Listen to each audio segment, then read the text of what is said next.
Pozdravljeni, dragi gledalci. Danes bomo govorili o generalu Rudolfu Maistru.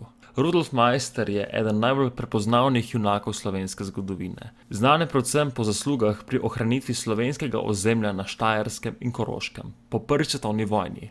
Njegovo življenje in delo presegata zgolj vojaški okvir. Maister je bil pesnik, slikar, zbiratelj knjig in človek z globokim razumevanjem pomena slovenske kulture in identitete. Maister je bil rojen 29. marca leta 1874 v Kamniku. Njegova družina je imela globoke korenine po obeh straneh slovenskega ozemlja. Po očetovi strani na Ptujskem, po materini pa na Dolenjskem.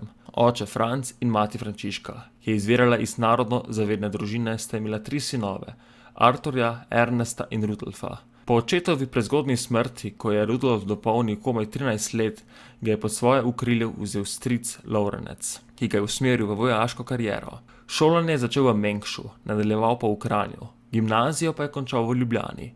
Bil je nadarjen in vedoželjen mladenič, kar je pokazal tudi z vstopom v Dunajsko vojaško akademijo, ki jo je leta 1894 uspešno zaključil kot kadet. Maister se je kot vojak hitro dokazal. Služboval je v Ljubljani, Celovcu, Galiciji in drugod po Habsburški monarhiji. Njegovo življenje v vojski ga je pripeljalo v stik z različnimi narodnostmi in religijami, kar je kasneje pomembno vplivalo na njegovo razumevanje mednacionalnih odnosov. Bil je zelo športno aktiven, telovadec, sabljač, smučar in umetniško nadarjen, še posebej za poezijo in slikarstvo. Leta 1913 je bil premeščen v Celje, nato pa leta 1914 v Maribor, kjer je začel pisati zgodovino kot borec za slovenske pravice.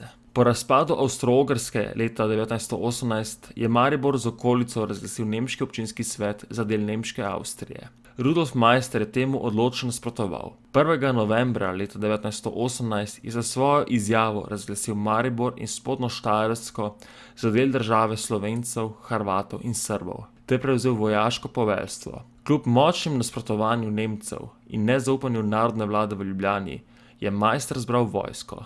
S svojim pogumom in karizmo je v nekaj tednih mobiliziral okoli 4000 vojakov, kar je pomenilo nastanek prve slovenske redne vojske. 23. novembra leta 1918 so Maistrove čete razorožile nemško varnostno gardo, Schutzwehr, in prevzele nadzor nad Mariborom. V naslednjih tednih so njegove enote zasedle pomembna območja na Štajerskem in Koroškem, kjer so z vojaško akcijo utrdili severno mejo, ki je ostala v večji meri slovenska.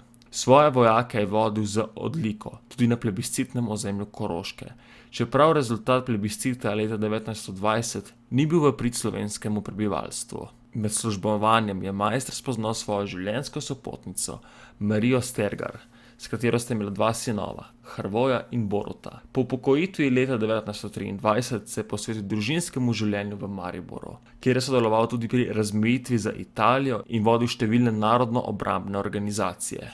Rudolf Maister ni bil le vojak, ampak tudi ljubitelj umetnosti in kulture. Bil je avtor 2 pesniških zbirk, Poezije, ki so izšle leta 1904 in Kitica mojih 1929. Kot strasten zbiratelj knjig je ustvaril eno največjih zasebnih knjižnic na Slovenskem. Knjižnica danes deluje kot del Univerzitetne knjižnice v Mariboru. Rudolf Maister je umrl 26. julija 1934 na Uncu zaradi posledic možganske kapi. Njegov pogreb v Mariboru je bil veličasten. Ljudje pa so se v množicah poslovili od človeka, ki je simboliziral pogum, domoljubje in pripadnost slovenskemu narodu.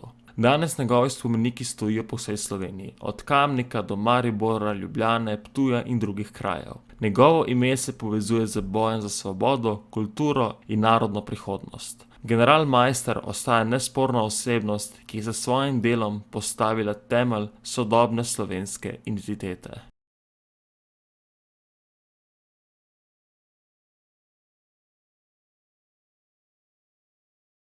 Upam, da vam je bil današnji dokumentarec všeč. Če vam je bil všeč, pritisnite like in se naročite.